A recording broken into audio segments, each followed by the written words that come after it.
Assalamualaikum warahmatullahi wabarakatuh. Apa kabar kakak-kakak semua? Hari ini waktunya kita untuk belajar IPA. Nah, materi hari ini kita akan membahas mengenai sistem pernafasan pada manusia. Sebelumnya, silahkan keluarkan dulu alat tulisnya. Nah, manusia bernapas untuk memasukkan udara ke dalam tubuh. Udara mengandung oksigen. Oksigen dibutuhkan untuk mendapatkan energi dari makanan. Energi itu menggerakkan semua proses kehidupan yang sangat penting bagi tubuh. Nah, itulah sebabnya mengapa semua makhluk hidup, baik manusia, hewan, dan tumbuhan memerlukan oksigen untuk keberlangsungan hidupnya. Sebelumnya, organ pernapasan manusia terdiri atas hidung, faring, laring, trakea, bronkus, bronkeolus, dan paru-paru atau alveolus. Coba perhatikan pada gambar untuk mengetahui letak setiap organ pernapasan manusia. Yang pertama, kita akan membahas mengenai hidung. Udara masuk melalui lubang hidung ke dalam rongga hidung. Di dalam rongga hidung terdapat rambut-rambut pendek dan tebal untuk menyaring dan menangkap kotoran yang masuk bersama udara. Selain disaring, udara yang masuk dilembabkan oleh selaput hidung.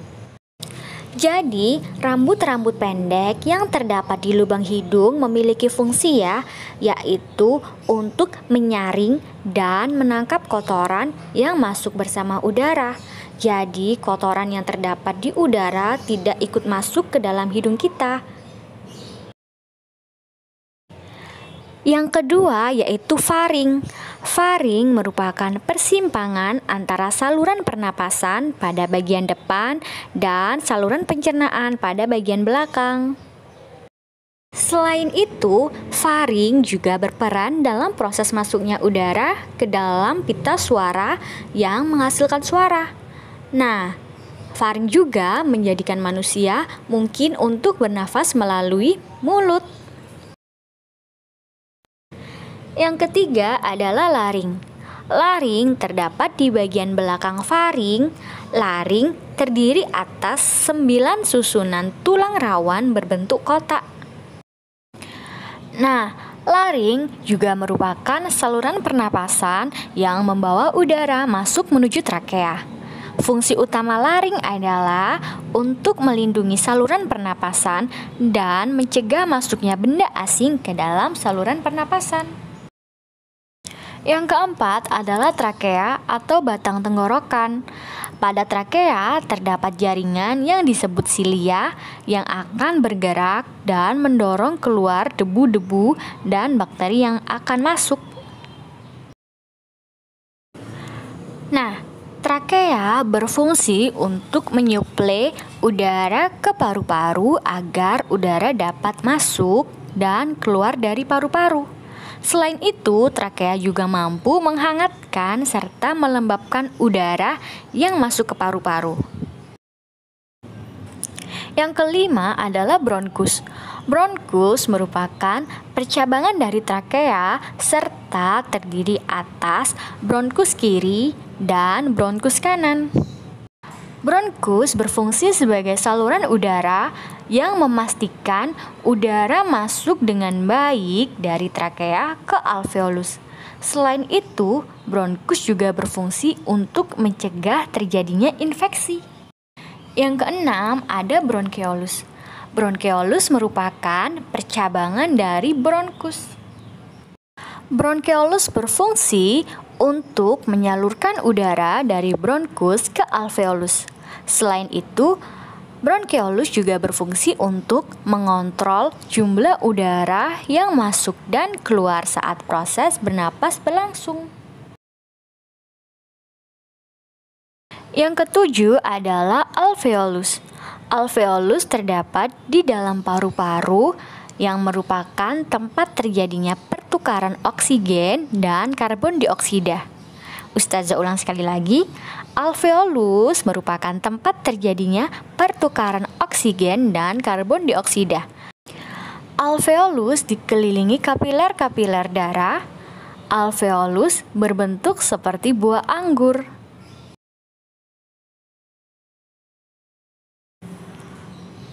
Nah, itu tadi merupakan organ pernapasan pada manusia. Nah, selanjutnya udara masuk ke dalam tubuh melalui hidung, lalu masuk ke dalam batang tenggorokan. Dari batang tenggorokan, udara masuk ke dalam paru-paru. Di dalam paru-paru, oksigen terserap ke dalam pembuluh darah halus. Sebaliknya, gas karbon dioksida dari pembuluh darah masuk ke dalam paru-paru. Dan selanjutnya dibuang saat kita menghembuskan nafas. Ustazah ulang sekali lagi.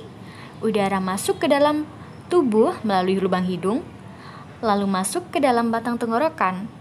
Dari batang tenggorokan, udara masuk ke dalam paru-paru. Di dalam paru-paru, oksigen terserap ke dalam pembuluh darah halus. Sebaliknya, gas karbon dioksida dari pembuluh darah masuk ke dalam paru-paru dan selanjutnya dibuang saat kita menghembuskan nafas.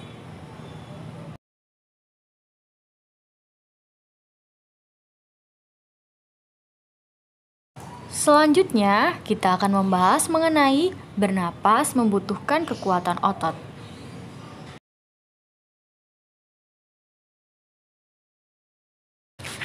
Bernapas adalah kegiatan menghirup oksigen ke dalam tubuh dan membuang karbon dioksida dari dalam tubuh.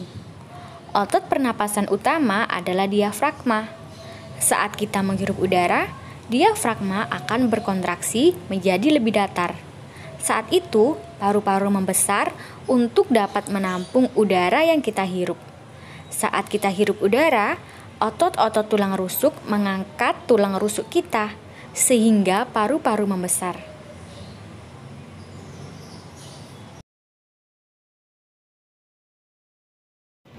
Sebaliknya, saat membuang nafas, otot diafragma akan relaksasi, dan otot tulang rusuk mengendur. Paru-paru mengkerut lagi ke ukurannya yang lebih kecil dan menghembuskan udara pengap berisi karbon dioksida.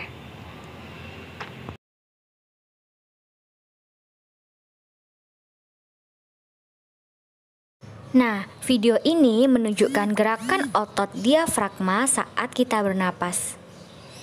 Diafragma terdapat di dalam tubuh di bagian bawah rongga dada. Coba perhatikan pada gambar. Nah, diafragma sendiri berbentuk seperti kubah.